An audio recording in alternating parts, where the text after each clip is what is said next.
Bien, hermanos, un saludo cariñoso a cada uno de ustedes en esta mañana. Bendigo sus vidas, sus corazones. Que Dios nos bendiga en cada momento, en cada instante, en que podemos estar juntos, hermanos, alabando el nombre del Señor. ¿Ok? Hermanos, hoy día nos toca el capítulo 4 de Santiago y vamos a trabajar, hermanos, dentro de lo posible. Vamos a trabajar explicando un poquito la palabra del Señor. Santiago capítulo 4, hermanos, habla de la humilde dependencia de una fe verdadera. De hecho, la fe es el centro, por así decirlo, de todo lo que es Santiago, ¿no? Y vamos a ver un poco el humilde carácter que debiera tener una fe viva. Y vamos a ver razones de contienda en la comunidad cristiana, ¿no? ¿De dónde vienen las guerras? Dice, ¿y los pleitos entre vosotros? ¿No es de vuestras pasiones las cuales combaten en vuestros miembros? Dice, codiciáis y no tenéis, matáis y ardéis de envidia y no podéis alcanzar, combatís y lucháis, pero no tenéis lo que deseáis, porque no pedís y no recibís, porque pedís mal para gastar en vuestros deleites. Estos son los primeros 3 versículos que son bastante interesantes. Vamos a ver un poquito acerca de esto, ¿no? Entonces, hermanos, Santiago describe con mucha precisión, hermanos, con mucha precisión describe las contiendas entre los cristianos, fíjate, entre los creyentes, en los términos de guerras, dice, lo habla como de guerras, como de pleitos. Y muy seguido, entonces, las batallas que ocurren entre los cristianos son amargas y severas. Y no quiere decir, hermanos, que combatan dentro de un hombre, ¿no es cierto? Aunque también es cierto, sino que hacen que los hombres luchen entre sí. Eso es lo que hacen, ¿no? Entonces, no es de vuestras pasiones las cuales combaten en vuestros miembros. Entonces aquí vemos que la fuente de guerras y pleitos entre los cristianos siempre es la misma. Hay alguna raíz de carnalidad, una guerra interna dentro del creyente con respecto a lo que son las lujurias o lo que es la carne. Y 2 creyentes, por ejemplo, ambos caminando en el Espíritu de Dios, no pueden vivir con guerras y pleitos entre ellos. Eso es inconcebible. Entonces Santiago, hermano, parece estar muy molesto por el espíritu egoísta que había en ellos y de amargura, ¿no es cierto?, de los pleitos, obviamente que por los agravios, ya, de la diversidad del punto de vistas que había, ¿no? Entonces casi todos los que tienen una actitud muy crítica y contenciosa afirman que es el Espíritu de Dios quien los impulsa y los apoya. Eso hacen ellos, ¿no? Y Santiago deja claro que esta manera de contenciosa viene de 2 pasiones, en este caso de sus pasiones, ¿no? Y es evidente, hermano, que el Espíritu de Dios no crea el deseo que se manifiesta el de envidia. Eso es imposible. Entonces dice, vuestras pasiones, hermanos, las cuales combaten en vuestros miembros. Los tipos de pasiones que llevan al conflicto son descritos, hermanos, ¿cierto? Las pasiones llevan al conflicto, cuando dice codiciáis y no tenéis, ¿ya? Y la ira y la ansiedad llevan al conflicto también, cuando dice matáis. Entonces, de nuevo, Santiago mira hacia el Sermón del Monte, cuando utiliza matáis para expresar más que un asesinato literal, obviamente, y una condición del corazón en el fondo lo que hace, la cual se muestra externamente por nuestra ira, ¿no? Entonces, la palabra asesinar, cuando habla de matáis, es alarmante y tiene la intención de alarmar en el fondo. Ya Santiago buscó el forzar a sus lectores, hermanos, a que se dieran cuenta de la profundidad de la maldad en su odio amargo hacia los demás, hacia las demás personas. Entonces, en este caso, cuando él dice, pero no tenéis lo que deseáis, esto apunta, ¿no es cierto?, a la inutilidad de esta vida si es guiada por las pasiones. Cuando somos guiados por las pasiones, hermanos, es impresionantemente perdido, por así decirlo, es inútil absolutamente, no solo vamos a ver una vida, ¿no es cierto?, de conflictos, sino que también será una vida fundamentalmente insatisfecha. Siempre va a ser así. Entonces toda la historia de la humanidad muestra el fracaso, en el fondo muestra el fracaso, hermano, de los malos deseos para obtener su objetivo. Entonces, y esta es la trágica ironía, ¿no es cierto? Decía Spurgeon, decía, esta es la trágica ironía de la vida vivida según los deseos mundanos y carnales. Nunca alcanza la meta, dice, por lo que da todo. Esta insatisfacción fundamental no se debe a una falta de esfuerzo. Si los lujuriosos fracasan, dice, no es porque no se hayan puesto a trabajar para conseguir sus fines, pues según su naturaleza utilizaron los medios más prácticos a su alcance y los emplearon también con entusiasmo. En este caso dice Spurgeon, ¿no? Entonces, hermano, esto nos ayuda a entender racionalmente la locura de vivir la vida detrás de las lujurias del mundo y de nuestros apetitos animales. De alguna manera el ser humano cae en estas cosas, ¿no? Y estamos tentados a cumplir un deseo pecaminoso porque pensamos, en este caso esperamos, que pueda ser satisfecho, pero nunca lo será. ¿Por qué no aceptar, ¿no es cierto?, la falta de tal satisfacción ahora, en lugar de experimentar un pecado muy doloroso y dañino después? O sea, es lo que Santiago intenta, es reconocer que estas cosas no satisfacen para nada y que a la larga nos va a causar un daño muy profundo cuando anhelamos cosas egoístas, cosas netamente para nosotros, para satisfacer deseos ni siquiera que son de Dios, sino que son netamente de nuestra naturaleza caída.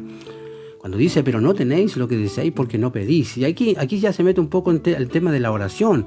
La razón por la que estos deseos destructivos existen entre los cristianos es porque no buscan a Dios, ¿cierto? No buscamos a Dios para que satisfaga las necesidades, nuestras necesidades. Dice, porque no pedís. Ahí dice, ¿no? Entonces Santiago nos recuerda el gran poder de la oración. Y aquí entramos en el tema de la oración. Y el motivo porque uno puede vivir innecesariamente como un indigente espiritual.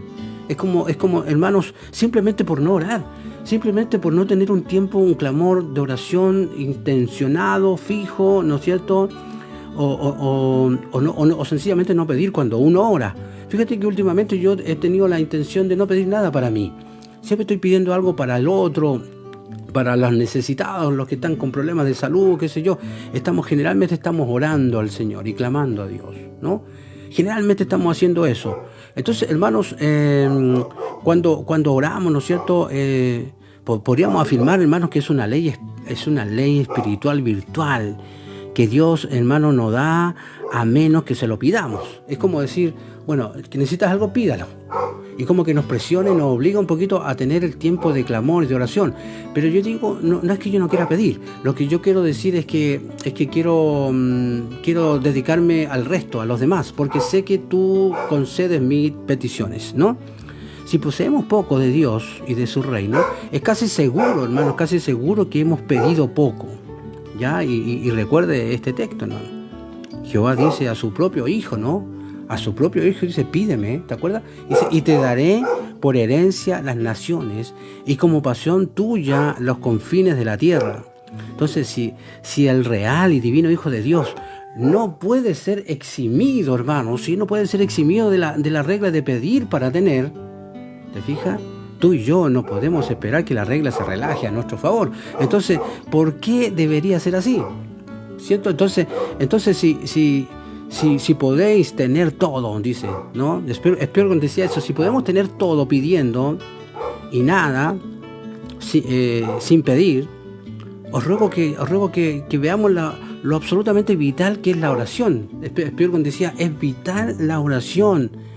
Y suplico, decía él, que abundemos en ella. Entonces sabemos, hermanos, que grandes cosas se pueden tener por el hecho de pedir. ¿Ya? Sí, eso es muy importante. Entonces, ¿habéis pensado alguna vez en ello? Dice Spurgeon. ¿No os estimula a orar con fervor? Si la idea es clamar, hay una necesidad, vaya a las plantas de los pies y ore al Señor. Y todo el cielo está al alcance de aquel que pide. Todas las promesas de Dios son ricas, hermanos, e inagotables. Nosotros todos sabemos eso. Y su cumplimiento se obtiene en la oración. Espero era uno de los hombres que decía eso. Decía, no, si hay que ponerse ahí en las rodillas y clamar al Rey cuando hay una necesidad explícita. Si estamos dentro del plan de Dios, se lo aseguro que así será. Dios va a conceder esa petición. Ya, pero también ahí está el otro problema, cuando dice, pedís mal. Ahí está el otro problema, dice, para gastar en vuestros deleites. Entonces, después de tratar el problema de la falta de oración, ahora Santiago trató el problema de la oración egoísta. ¿Te fijas? Primero, falta de oración. Segundo, una oración egoísta. Y yo no sé si usted se ha dado cuenta, pero la mayoría de las peticiones que se hacen públicas por ahí, la mayoría tienen que ver con cosas materiales, ¿no? Y tienen que ver con lo que yo necesito. Entonces, en este caso, los creyentes, los receptores de Santiago, cuando pedían, lo hacían con motivos puramente egoístas. Entonces debemos recordar, hermanos, que el propósito de la oración no es persuadir a un Dios renuente que haga nuestra voluntad, sino que el propósito de la oración es alinear nuestra voluntad con la suya, ¿cierto? Alinearnos a su voluntad y en asociación con Él, obviamente pedirle, hermanos, pedirle que cumpla su voluntad en esta tierra. Esa es la clave. Que Dios cumpla su voluntad en esta tierra. Y ahí vamos, ¿no es cierto? Pero siempre alineados a su plan perfecto, ¿no? Esa es la clave. Entonces, cuando un hombre ora de una manera egoísta y pide a Dios, ¿no es cierto?, que sea su siervo, entonces estamos mal. Y que satisfaga sus deseos. No puede ser, no. Y peor que eso, a veces quiere que Dios se una a Él al servicio de sus pasiones, de sus lujurias, y satisfaga sus deseos. Entonces, ¿cree que Dios vendrá, hermanos, y ayudará a hacerlo? En realidad, Spurgeon también decía esto, hermanos. Orar de esa manera, la oración prácticamente es una blasfemia. ¿Ya? Entonces, y de hecho debe ser una de las cosas más provocadoras para Dios, ¿no es cierto?, que el mismo cielo haya visto jamás, cuando estamos pidiendo cuestiones que están totalmente y absolutamente fuera de la línea de Dios, de la voluntad de Dios. Esta palabra, hermano, cuando dice gastar, es el mismo verbo que se usa para describir el derroche del hijo pródigo. ¿Ya? Entonces los deseos destructivos persisten, incluso si oramos, fíjate.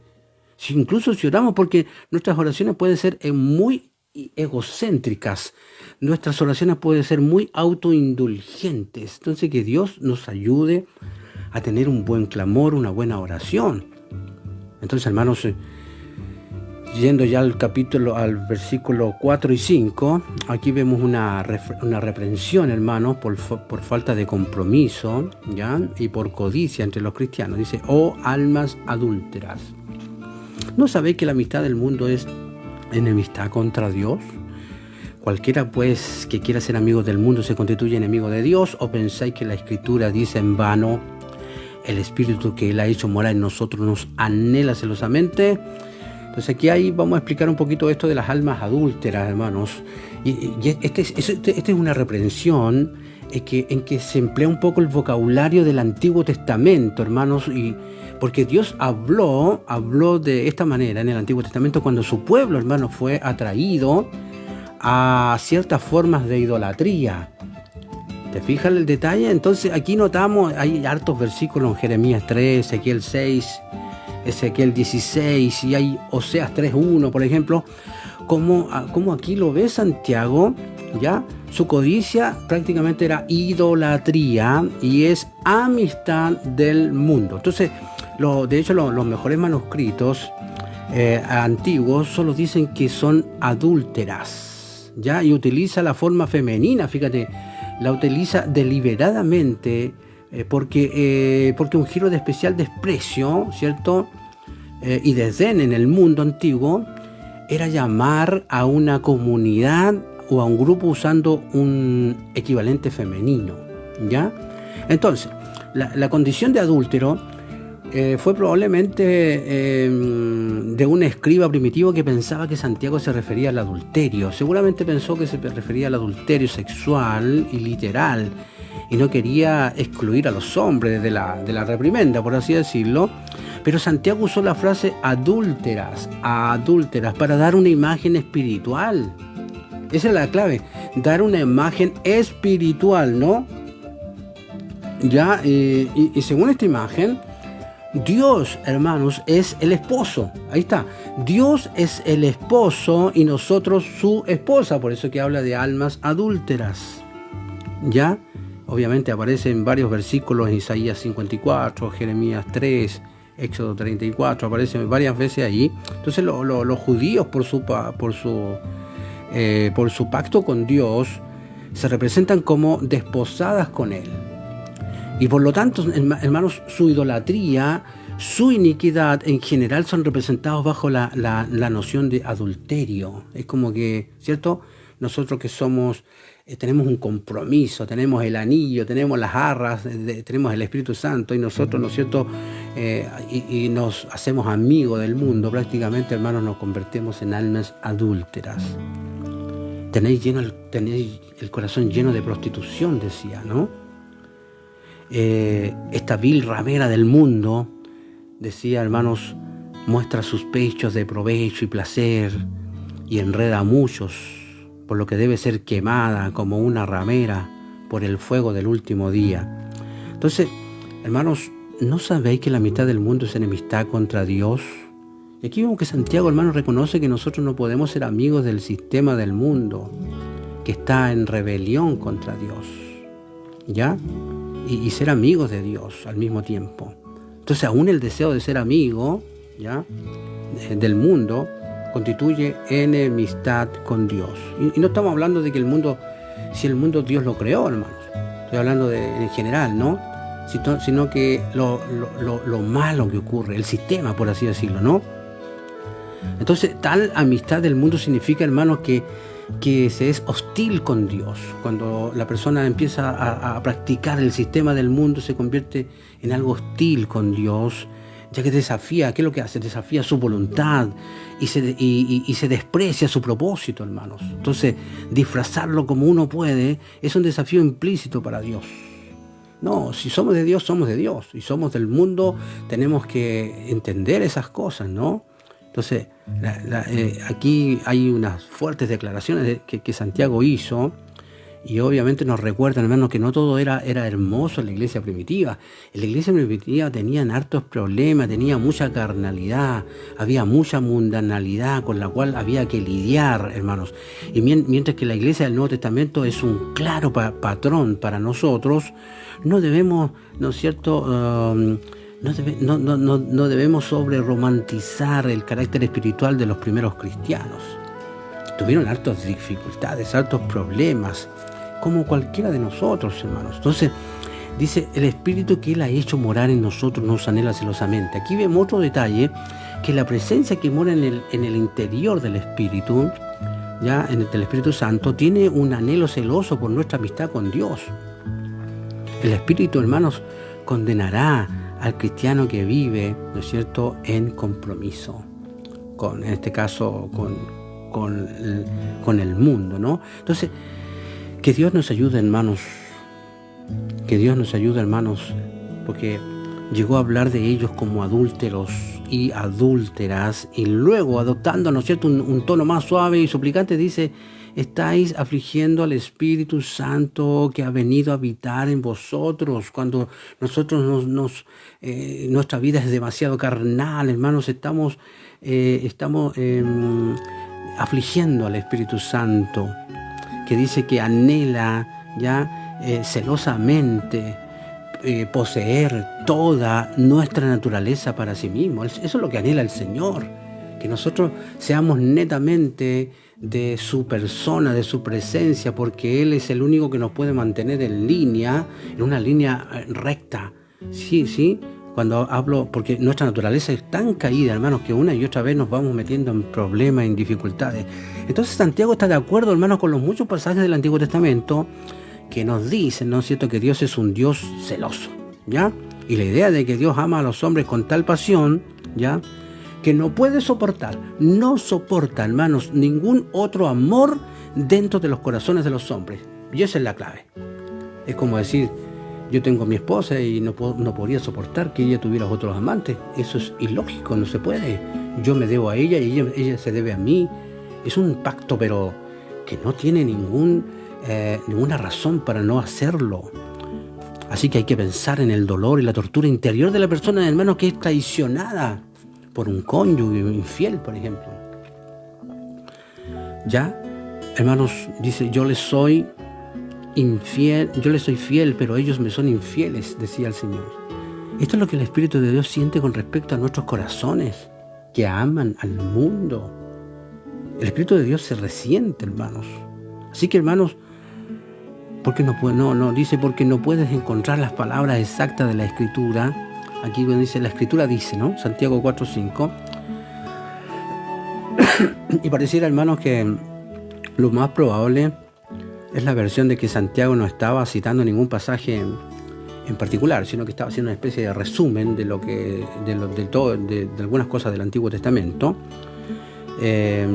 Y es más o menos eso, ¿no? Ahora, si vamos al versículo 6 al 10, vamos a ver algunas cositas nomás del 6 al 10, porque lo voy a dividir en dos partes. Vamos a ver un poco las soluciones para la contienda. ¿Cuál era?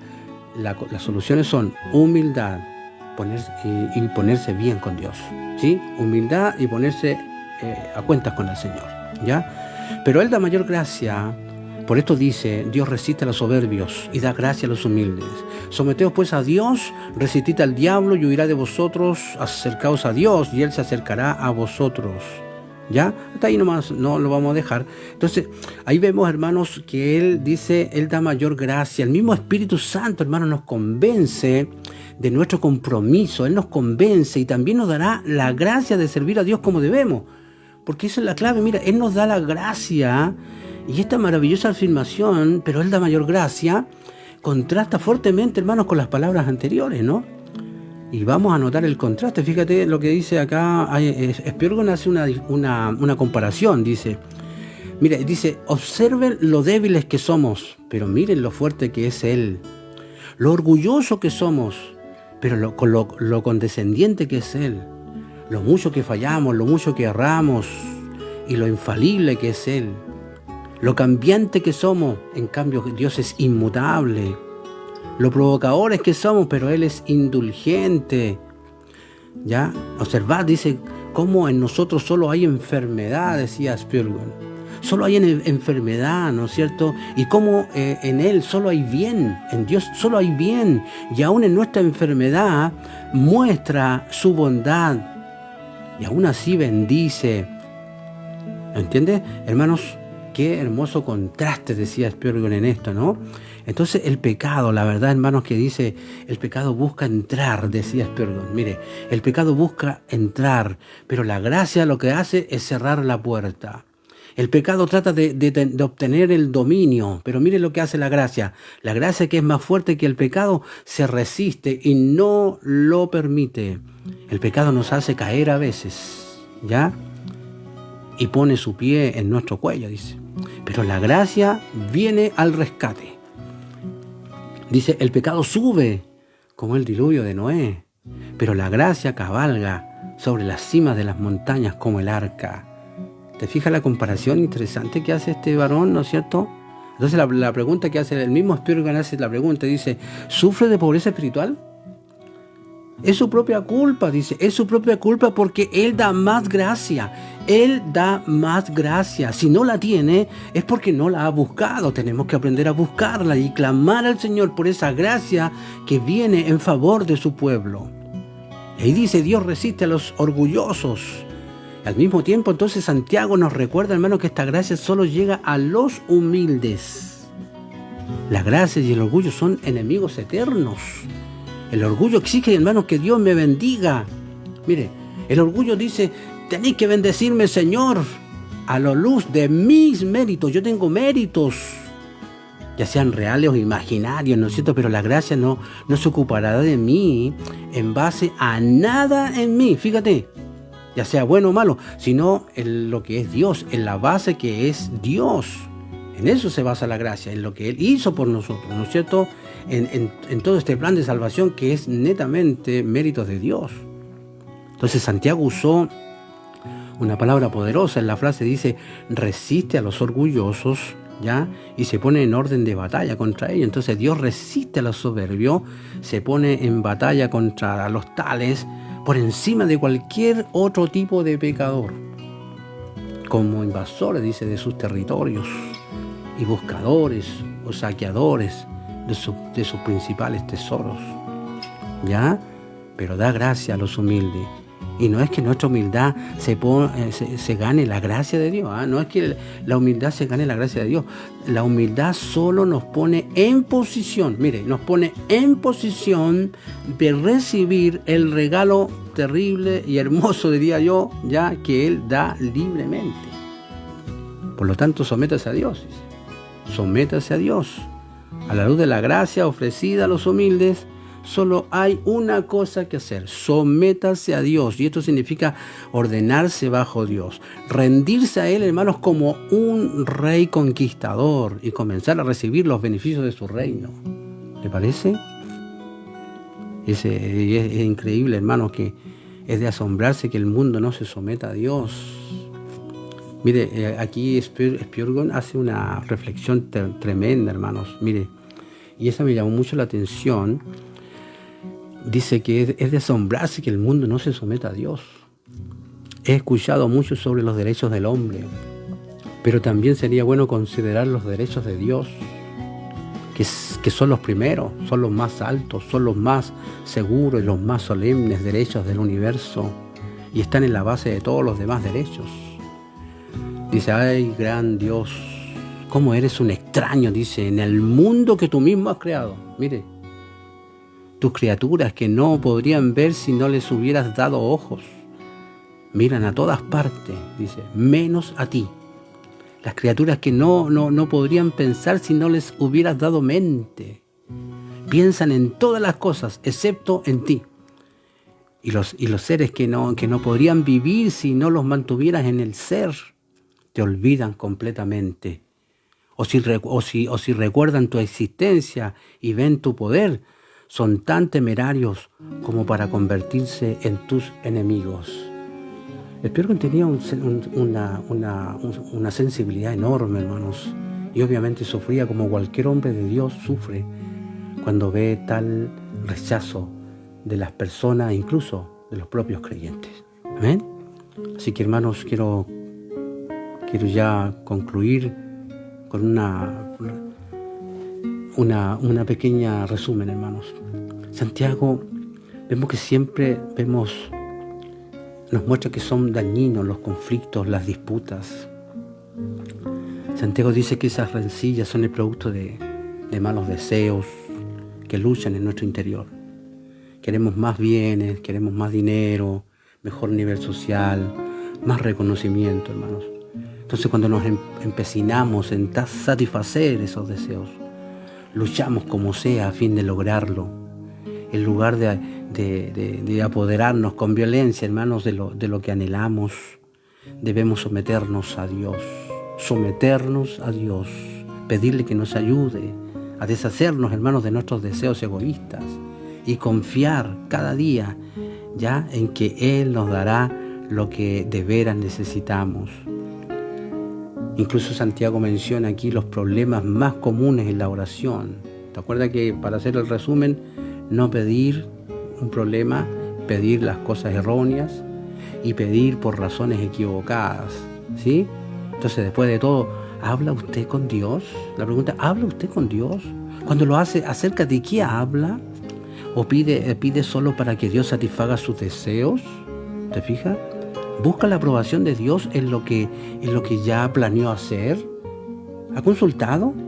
¿Sus oraciones llegarán a tener poder cuando permita que Dios cambie sus deseos para que correspondan perfectamente con su voluntad perfecta para nosotros? No hay nada malo, hermanos, en querer una vida placentera. Dios nos da buenos dones para que los disfrutemos, pero tener amistad, ¿cierto?, con el mundo implica buscar placer a expensa de los otros, a expensa de los demás, o a expensas de desobedecer, en este caso, a Dios. Entonces, el placer que impide que agrademos a Dios es pecado. Todo placer que impide, hermanos, todo placer que impide que agrademos a Dios está mal. El placer que procede de la abundante generosidad de Dios es bueno. Él dice que Él quiere que tengamos una vida en abundancia. Entonces, la cura para los malos deseos es, ahí veíamos, es la humildad. ¿Sí? El orgullo nos hace egocéntricos y nos lleva a pensar, hermanos, que tenemos derecho a todo lo que podamos ver, a todo lo que podamos tocar, a todo lo que podamos imaginar. Incluso crea apetitos terribles, codiciosos, hermanos, de obtener más de lo que necesitamos. Que Dios nos ayude a controlar eso, hermanos, y podemos ser librados de nuestros deseos egocéntricos, ¿no es cierto?, que al humillarnos delante de Dios. Y que nos ayude el Señor a tomar conciencia, a tomar conciencia de que lo único que necesitamos es su aprobación. Su aprobación, hermanos. Cuando su Espíritu Santo nos llena, nos damos cuenta de que las atracciones seductoras del mundo son solo sustitutos baratos. Sí, hermanos, en comparación con lo que Dios nos ofrece. Hermanos, seguimos ya la próxima semana entonces con esto. Dios nos ayude, Dios nos bendiga. Me refiero a mañana. Seguimos si es que puedo, porque he estado con problemas de salud, he estado con mi columna muy complicada, pero le hago empeño para poder estar aquí ayudándoles. Así que comparta la enseñanza, si les sirve, escúchela varias veces, va a ser de utilidad para ustedes. No olvide que estamos en cuadrangulares.cl, un ministerio que estamos llevando adelante con harto esfuerzo, y también estamos en Facebook con un equipo de trabajo, grandes jóvenes, ayudando en este trabajo, pastores por otro lado aportando de una u otra manera. Dios bendiga ricamente su vida. Ya mañana vamos a ver el tema de resistir a Satanás. ¿Cómo resistir a Satanás? Mañana vamos a ver eso. Amén. Así que un abracito, hermanos, y me despido por lo menos de Facebook. Que Dios bendiga sus vidas.